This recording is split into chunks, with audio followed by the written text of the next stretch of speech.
know what time it is. It's your boy DJ Richie Skye back with some tea, interviews, recaps, and more. And be sure to check the links in the description of this video for trips, for books, one-on-one sessions, and more. Now let's get into the tea.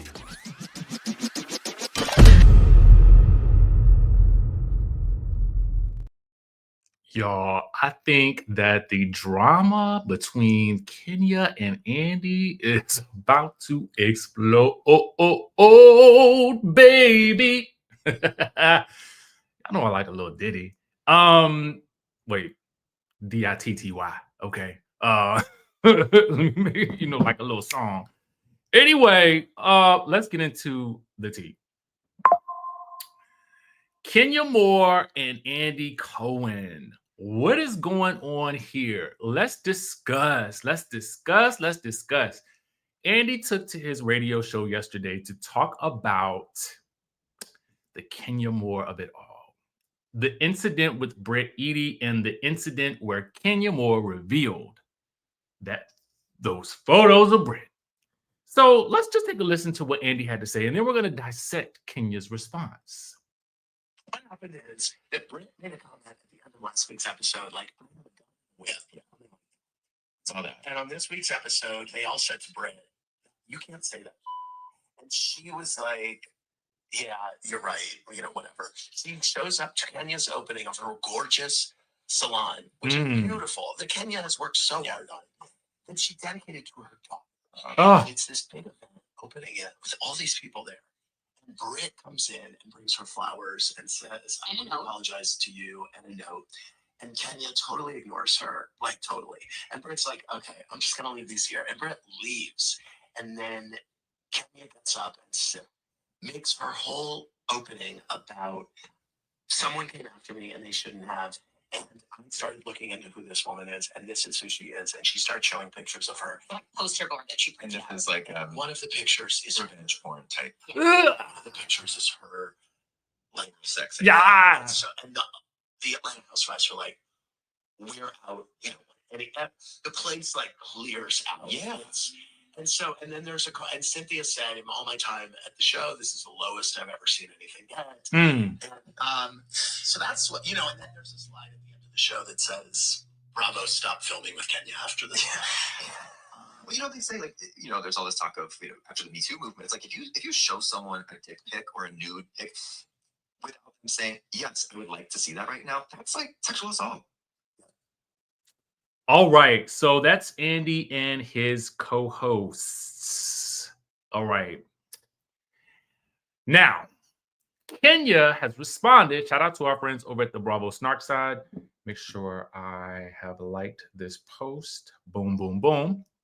All right, so I had to mark out some of the words here for the YouTube streets. So it says the two co-hosts are extremely ignorant. SA is RAPE. Remember, that's what Phaedra accused Candy of attempting to do to Porsha? And Revenge P, if someone showed Kim K's nasty tapes to you, is that Revenge P? I found that plus tons of others online. She signed a release for it, so it's fair. Receipt warning: if you are not an attorney and familiar with Georgia law, then STFU. Think of the bias and selective outrage. These comments should not have aired. It's a podcast. Where is legal? You don't want activated Kenya. I shouldn't have shown at my event, but for the love of God, why would they ignore a clear pow threat? So is Kenya about to get activated with Andy and his team? Should she get activated with Andy and his team? What say you? What do you think? Let me give you my thoughts about this.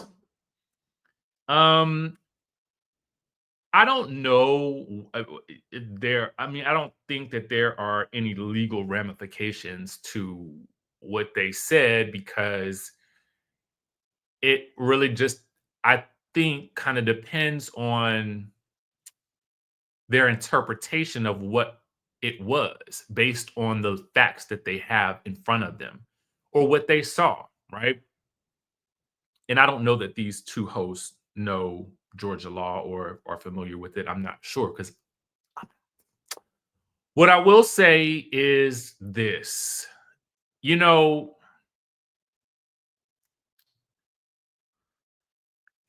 I suppose Kenya does have a right to defend herself, but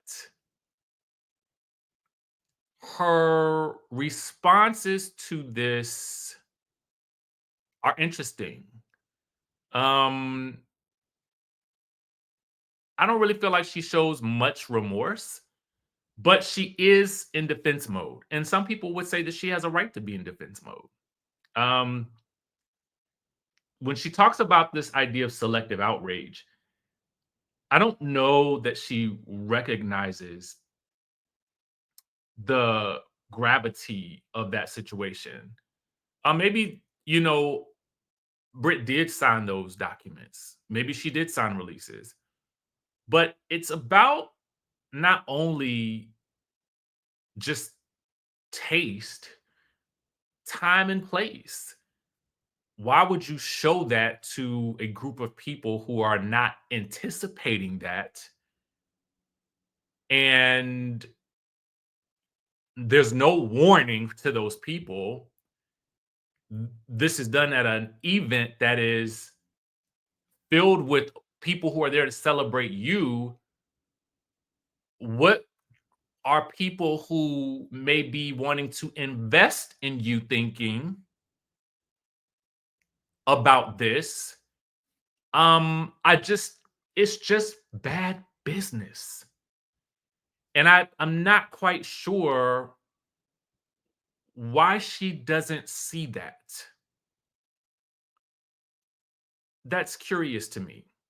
And I feel like maybe nobody's really advising her, or maybe she does have legal counsel already. I don't know.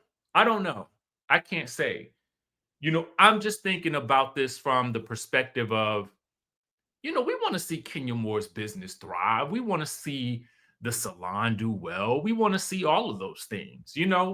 And so it's just so regrettable to me that this has gone down this route. Hearing about it, but seeing it,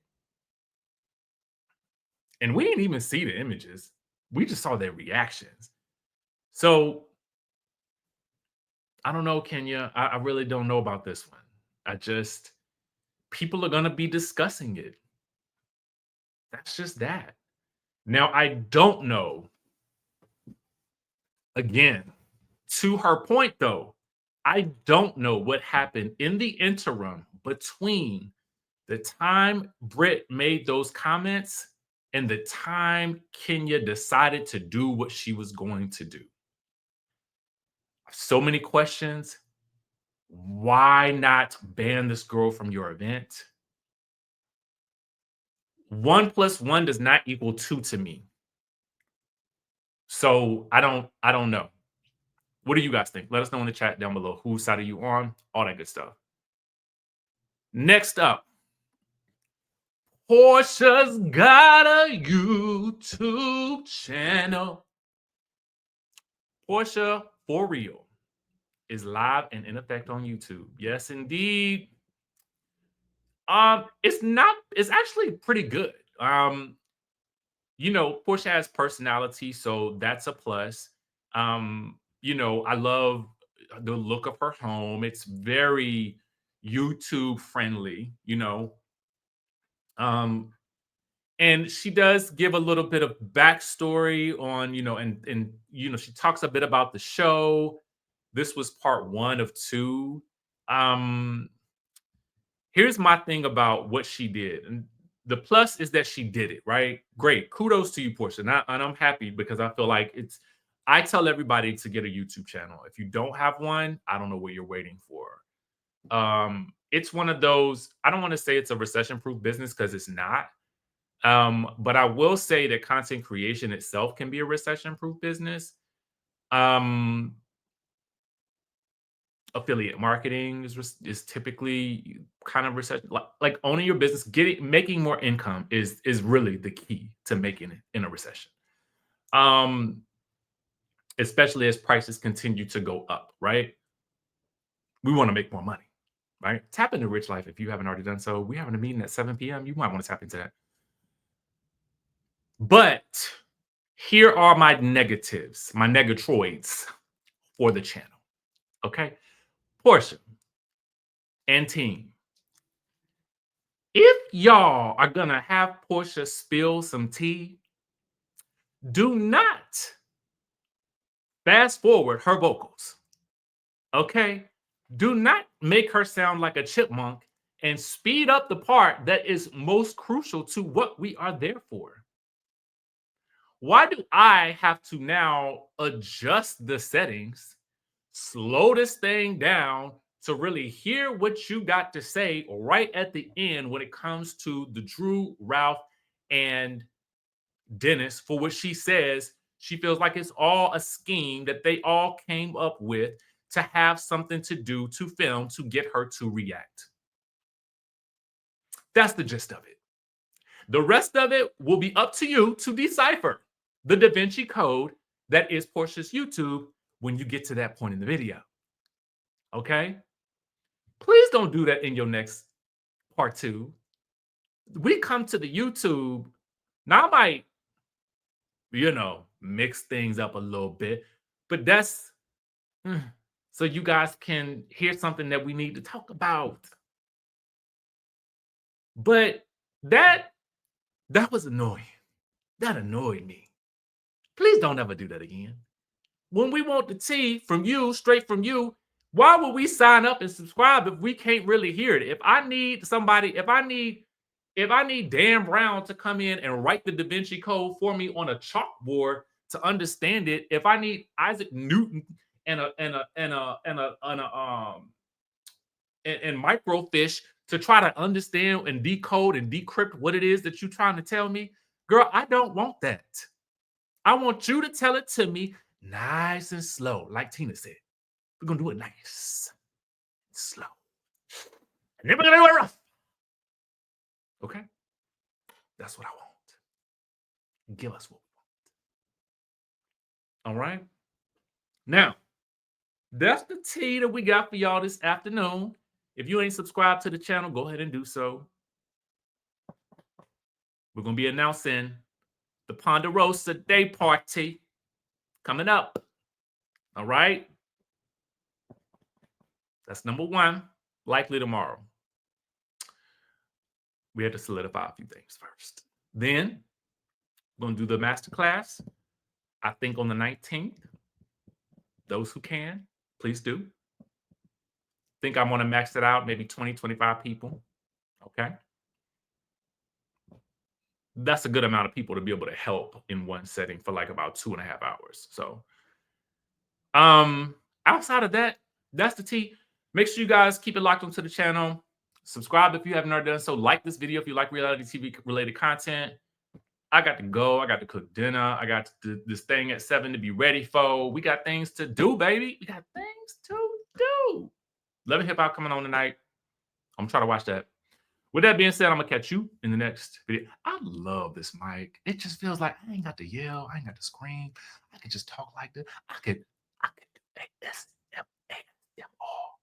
I could. Yes.